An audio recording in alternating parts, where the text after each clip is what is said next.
The Pinan are one of a very rare set of people in the world who are what we call egalitarian, immediate return hunter-gatherers. And what those are the last resilient groups who practice a particular social organization which is so resilient that it probably goes back to a period prior to the emergence of Homo sapiens, or at least key aspects of it. Really? So these are people who still manifest a way of living which is at the heart of how we became human beings. Wow. So in primate societies, we are primates of course, Yeah. you have hierarchical dominant submission relationships as the dominant political force. So you're constantly distrustful of other conspecifics, of other creatures in your group, because at any point they might try and somehow undermine you and get dominance over you. And this leads to no trust. And without trust you can't have things like language, pedagogy, teaching. It doesn't work if you don't trust each other. The care that we show for each other is something that doesn't exist in a society where you don't trust, so cooperation can't start happening. There are a whole suite of very characteristic aspects of human beings which emerge not from our primate heritage, but from a heritage which was, in a sense, a revolution which overthrew those primate hierarchies and installed something else, which is what you've experienced with the Pinan, what it is present among certain groups of African hunter-gatherers as well. It only seems to be present in Southeast Asia still and in Africa. Wow. All over the rest of the world it's been undermined by the Neolithic Revolution. By the Neolithic Revolution, what's that? The introduction of agricultural practices, domestication of animals, so moving away from being a hunter-gatherer who's in a sort of interchange with the environment, exchanging substances. There's a flow of life going on. Killing is not, in their conception, is not destroying, it's creating a flow. Life depends on the death and birth, the constant cycling of creatures.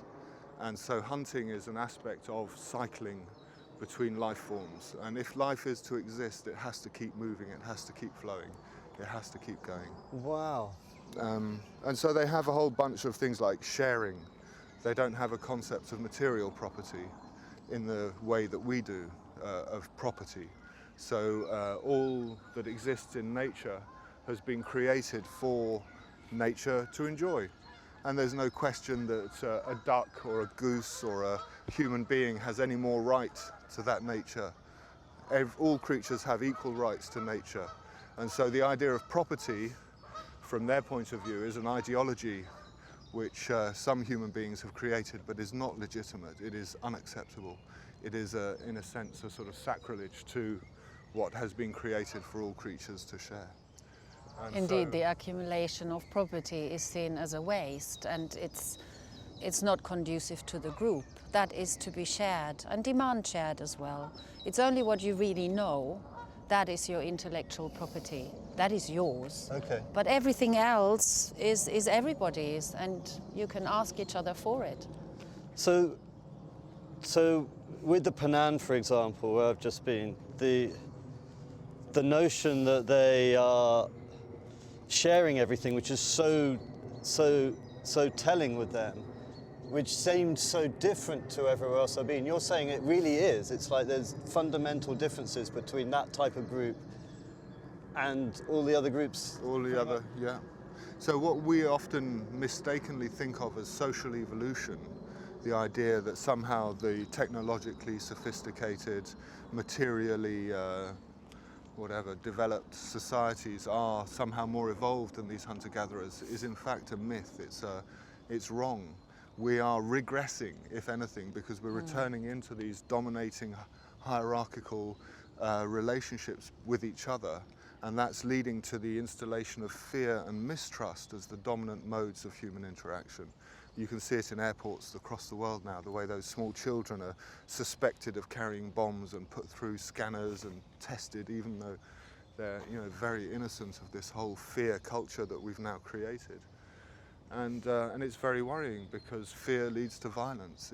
It's you know, a really very strong relationship. As soon as you start to question other people, not trust them, then you start to be prepared to do things to them which you wouldn't accept in other situations. But I always thought it was kind of just romantic, Jerome and Ingrid, to sort of to overemphasize these sort of anything about any of these groups. But you're saying this sort of this equality that they have is a very real thing. It's like that's. Yeah, I mean, we call it egalitarianism rather than equality, because there's a false idea among Westerners that equality is sameness. But none of these societies say people are the same. Right. Rather, they recognize differences, but they do not attribute higher value or lower value to those differences. Okay. So whereas we're constantly categorizing things as better or worse, more desirable, less desirable, they're just saying, no, there are many different types of people, and that's what makes society the thing it is. You know, we are special because we have lots of diversity, and we should celebrate that rather than think that it's something that needs to be leveled off and flattened out.